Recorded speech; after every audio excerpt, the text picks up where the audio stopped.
Imagine this. It's September 2025, you open your phone, scroll through your feed, and suddenly, bam, Apple just dropped the biggest iPhone shake-up in years, and maybe the last time we'll see the whole lineup on the same stage. But here's the kicker, one of the models is about to disappear, a brand new one is sliding in to take its place, and the regular iPhone 17 might finally be worth ditching your Pro for. Yeah, Apple's playing a whole new game this year. Welcome back, viewers. James here. If you love staying ahead of the tech curve, hit like, share this with your fellow Apple fans, and subscribe so you never miss the good stuff. So, why is this launch feeling bigger than usual? Well, according to fresh insider leaks, Apple's locking in September 9, 2025 for the iPhone 17 event. That's a Tuesday, perfectly in line with Apple's tradition of avoiding Fridays and steering clear of September 11th out of respect for history. Pre-orders? They're likely kicking off that Friday, September 12th, with the official release on September 19th. Mark those dates because if you don't hit that pre-order button early, you might be waiting weeks to get your hands on one. Now about that twist, say goodbye to the Plus model.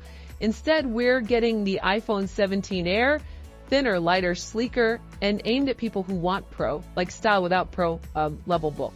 But that's not the only shake-up. Apple's reportedly considering splitting iPhone launches starting in 2026. Pro models, and maybe even the long-rumored iPhone Fold in September, then Standard and Air models in spring.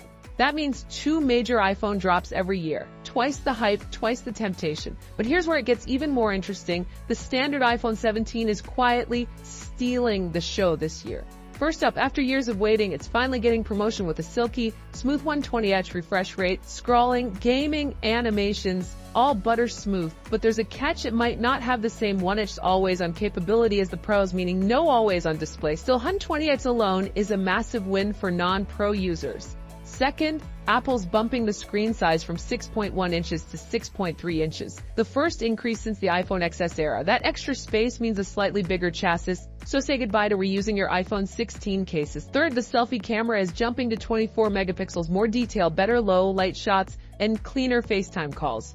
Fourth, the ultrawide lens is finally catching up with a huge leap from 12 to 48 megapixels. Expect sharper landscapes and night shots that actually look like they belong in 2025. Fifth, the colors are getting bold. Think lime green and a pinkish purple alongside blue, black, white, and maybe a stealthy gray. Sixth, charging is stepping up. Q2 to wireless charging at 25W for compatible chargers, up from the current wimpy WE cap. And yes, USB-C is getting some love too, though Apple's keeping the exact speed upgrades under wraps for now. Seventh, a bigger body means a bigger battery. Apple's not spilling the exact numbers yet, but efficiency improvements from the new A19 chip should stretch your day further. Speaking of that chip, that's the 8th big change. The A19 paired with 8GB of RAM is promising 25% better performance over last year's A18, plus faster and more efficient 5G Wi-Fi and Bluetooth.